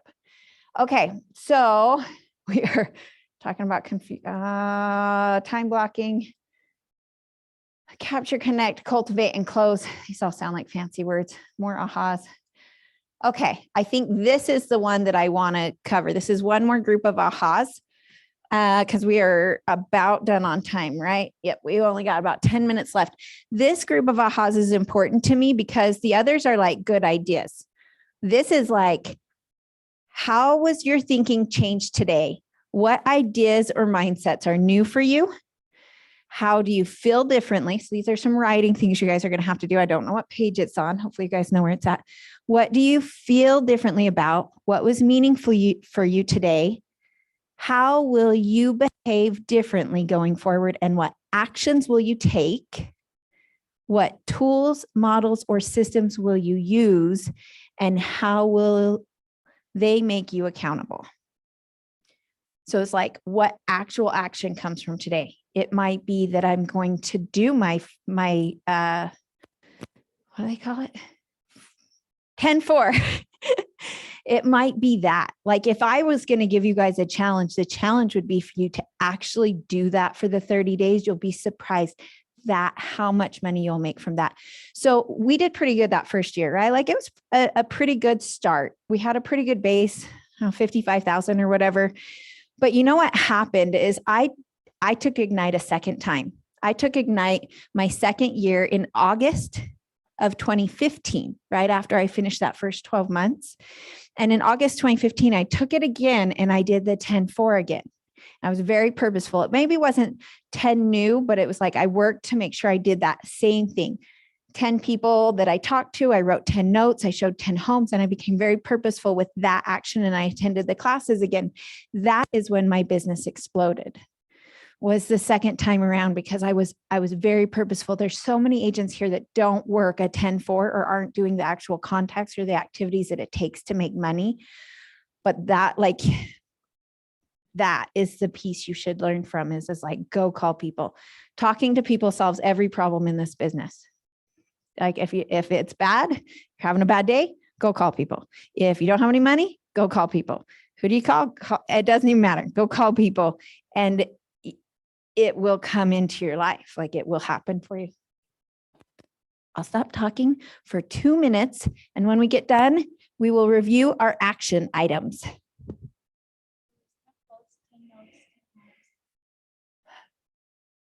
Add 10 to your database every day. So the 10 homes is feet in the door every week. But my recommendation is maybe it's review 10 hot sheets or review 10 listing alerts every day. I still think you need to get your feet into the homes. There's really a lot of value in that on your market knowledge. Like today, I believe 80, I'll tell you just a second. I haven't read that email because I left it for me. 89 homes came on the market in Utah County today. And I will go through and review all 89 homes. And if there's any that look like I could send it to anyone in my database, I will. So, and it doesn't take long. It'll probably take me 7 to 10 minutes. But I could stand in a grocery store line and be like, did you know 89 houses hit the market today? It's crazy, isn't it? They don't even know what that means, but you sound smart. You sound like, oh, she knows.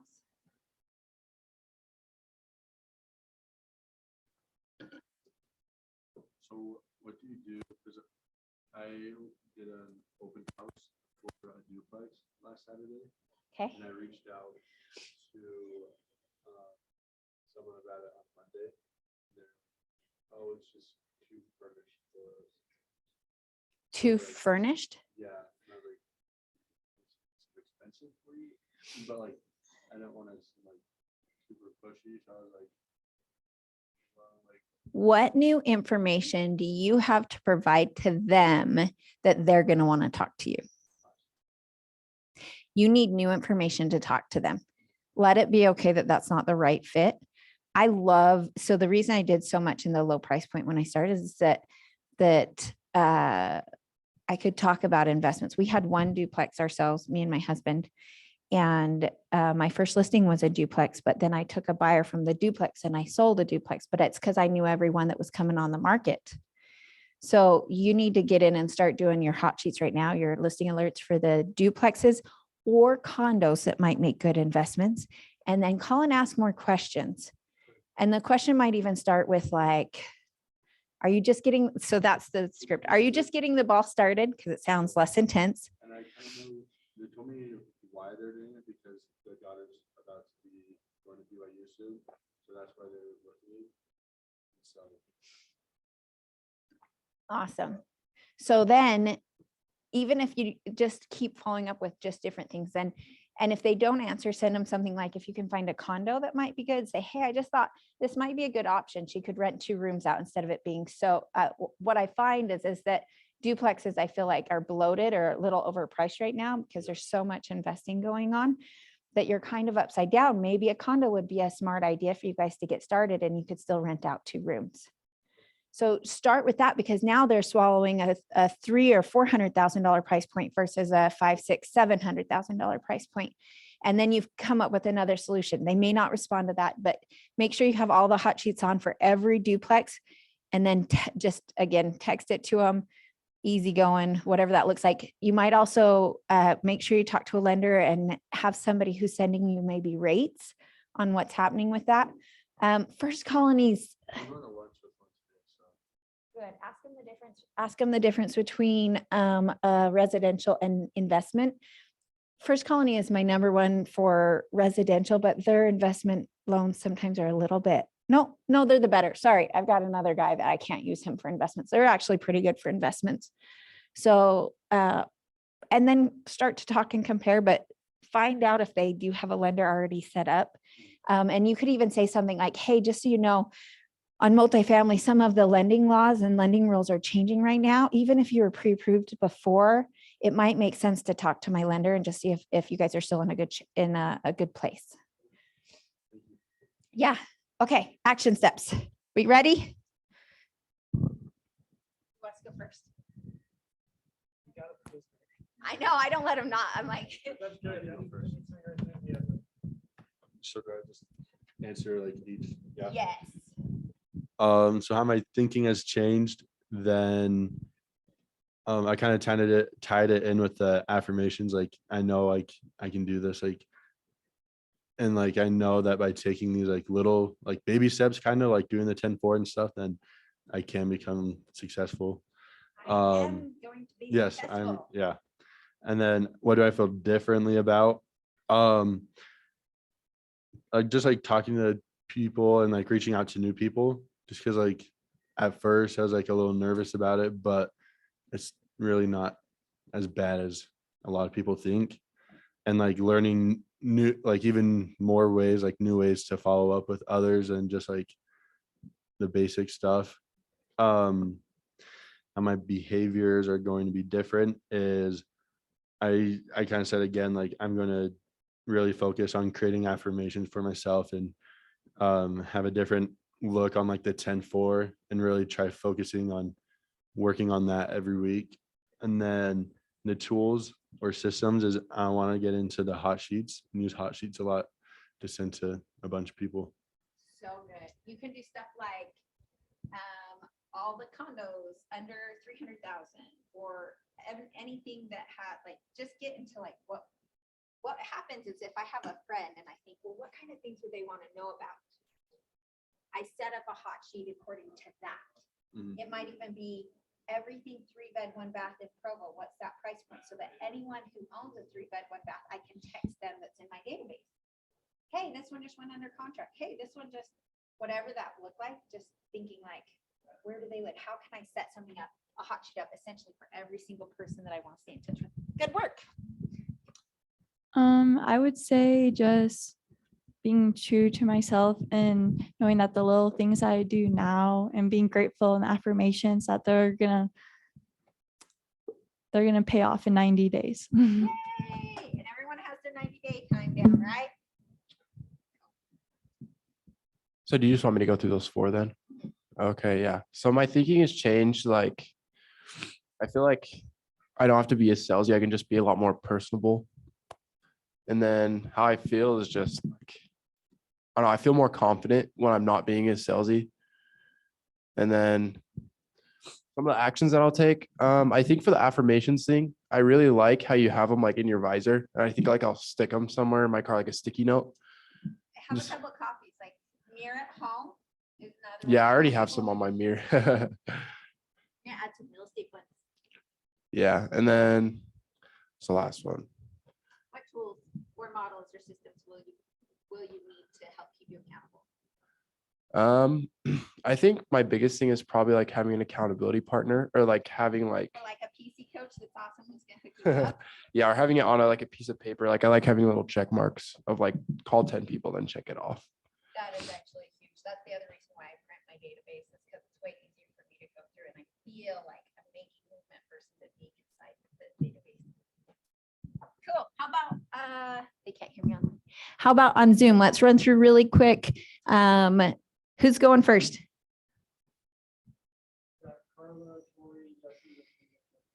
Carla, Tori, Jesse, and Lee.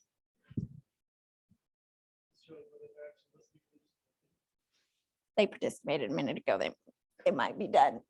I'm in. No, the thank you notes are fantastic. The 10-4 is amazing. Yeah, a lot of the script that you use on the open houses are fantastic. Just a little tidbit on the open houses.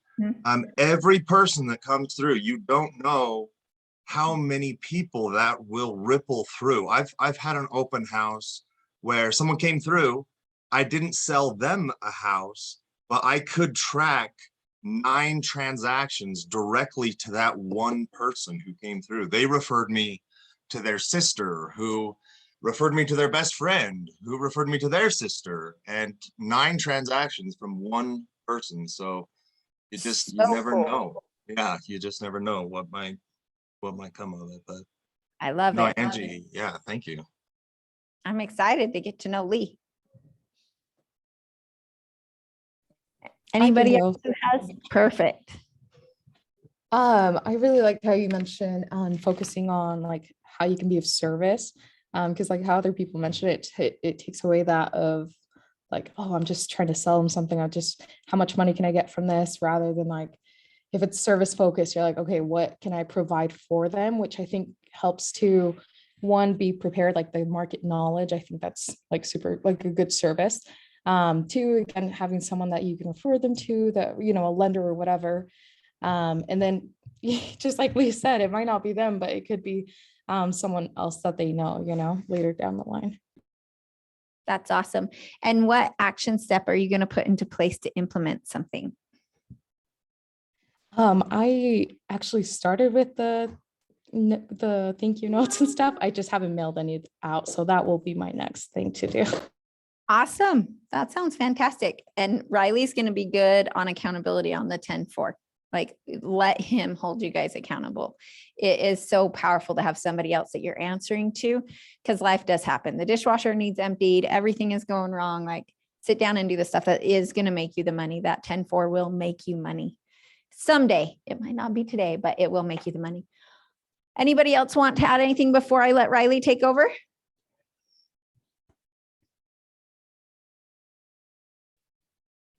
You guys were fantastic. I really appreciate you guys letting me come and being also offering a lot of grace that we covered a lot of stuff, but I recommend you read your book. The thing that on all these classes is that you can read your book at 2 a.m. when nobody else is around. When you have an agent that's here, take advantage of the time that they have, their stories that they have, the information, whatever's going on, but don't not go back and read what's in the book, because that's good too. But you can do that at any time. Don't just ignore it. There's still good data. We covered most everything that is in there, so I feel pretty good about it. And if you do need anything, everybody's been texting me, hopefully. So one last, if you guys, I will make sure to send you the TED Talk. That is awesome. Totally worth watching. You will change your actual physical chemicals by doing some of the power stances. So if I'm ever in the bathroom and you see me doing that, it's because I'm about to go into a big meeting or a big phone call. So, but text me, Angie Fischer, 801-687-2815. Thank you. Thank you, Riley.